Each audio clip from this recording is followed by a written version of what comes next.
नमस्कार दोस्तों, मेरा नाम है मनोज कुमार और आप देख रहे हैं जीके आलय को। यदि आपने अभी तक जीके आलय को सब्सक्राइब नहीं किया तो सब्सक्राइब करके बेल आइकन को जरूर दबाएं, ताकि जब भी मैं इस चैनल पर नए वीडियो डालूं तो उस वीडियो का नोटिफिकेशन सबसे पहले आप तक पहुंचे।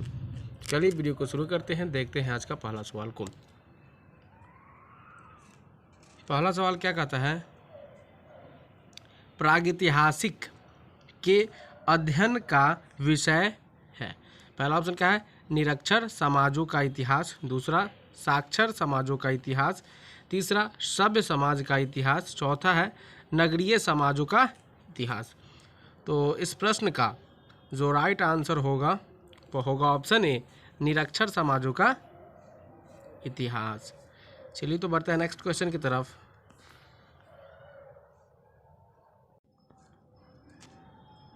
नेक्स्ट क्वेश्चन कहता क्या है? नेक्स्ट क्वेश्चन कहता है, मनुष्य ने कृषि सबसे पहले किस काल में की थी? मनुष्य जो है वह सबसे पहले कृषि किस काल में की थी? पहला ऑप्शन क्या है? पूरा पाषाण काल में। दूसरा, मध्य पाषाण काल में।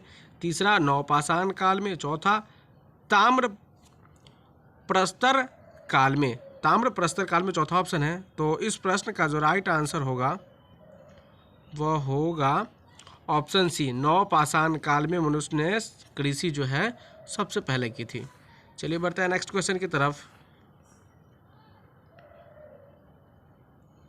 नेक्स्ट क्वेश्चन कहता क्या है?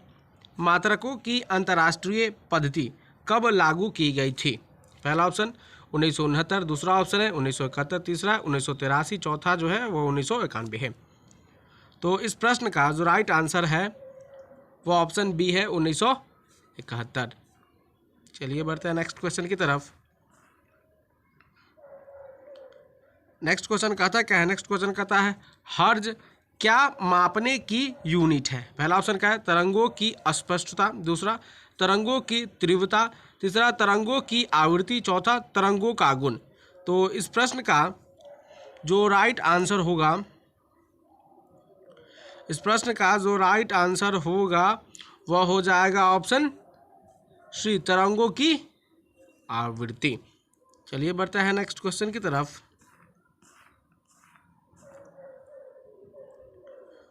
नेक्स्ट क्वेश्चन कहता क्या है? वैश्वीकरण की प्रक्रिया से क्या अभिप्राय है? यह प्रश्न यूपीपीसीएस ने 2017 में पूछा है। पहला ऑप्शन क्या है? वैश्विक व्यापार गुटों की स्थापना करना। दूसरा ऑप्शन क्या है?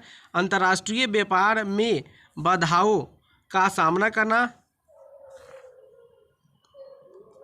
तीसरा ऑप्शन क्या है? अंतर्राष्ट्रीय व्यापार में बाधाओं का ये तो दूसरा ऑप्शन है। और तीसरा ऑप्शन क्या है? तीसरा ऑप्शन कहता है कि विश्व में एकल करेंसी लागू करना। और चौथा ऑप्शन क्या है? उपर्युक्त में से कोई नहीं। तो इस प्रश्न का जो राइट आंसर हो जाएगा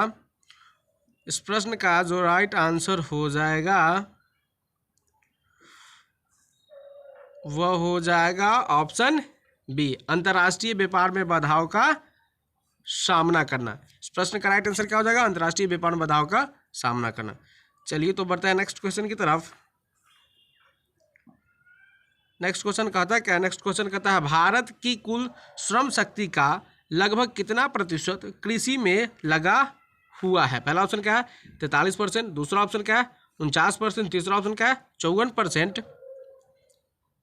और चौथा ऑप्शन क्या है? 65%। तो इस प्रश्न का जो राइट आंसर होगा ऑप्शन सी होगा, 54%, यानी 54%। चलिए तो बढ़ते हैं नेक्स्ट क्वेश्चन की तरफ। नेक्स्ट क्वेश्चन कहता क्या है कि गुरु नानक देव का जन्म कब हुआ था? पहला ऑप्शन क्या है? 1449। दूसरा ऑप्शन 1453। तीसरा ऑप्शन 1469 है। और चौथा ऑप्शन जो है 1499 है।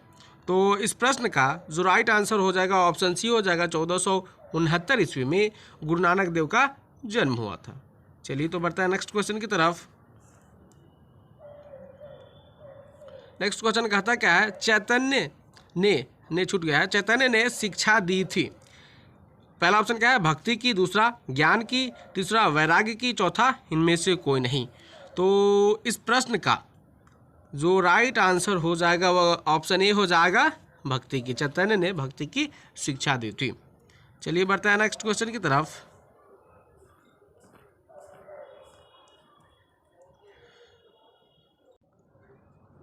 नेक्स्ट क्वेश्चन कहता क्या है, रेडियो में SW का क्या अर्थ होता है? रेडियो में SW का क्या अर्थ होता है? पहला ऑप्शन क्या है, शॉर्ट वेव, दूसरा स्लिम वेव, चौथा सोलॉक्सी वेव, तीसरा सोलॉक्सी वेव, चौथा है साउंड वेव। तो इस प्रश्न का जो राइट आंसर होगा वह होगा ऑप्शन ए, शॉर्ट वेव। चलिए तो बढ़ते हैं नेक्स्ट क्वेश्चन की तरफ। नेक्स्ट क्वेश्चन कहता क्या है, नेक्स्ट क्वेश्चन कहता है टेबल टेनिस किस देश का राष्ट्रीय खेल है? यह प्रश्न RRB NTPC ने 2016 में पूछा है। पहला ऑप्शन क्या है, स्कॉटलैंड, दूसरा ऑप्शन क्या है, रूस, तीसरा ऑप्शन क्या है, चीन, चौथा ऑप्शन क्या है, ऑस्ट्रेलिया। तो इस प्रश्न का जो राइट आंसर हो जाएगा वह हो जाएगा ऑप्शन सी, चीन।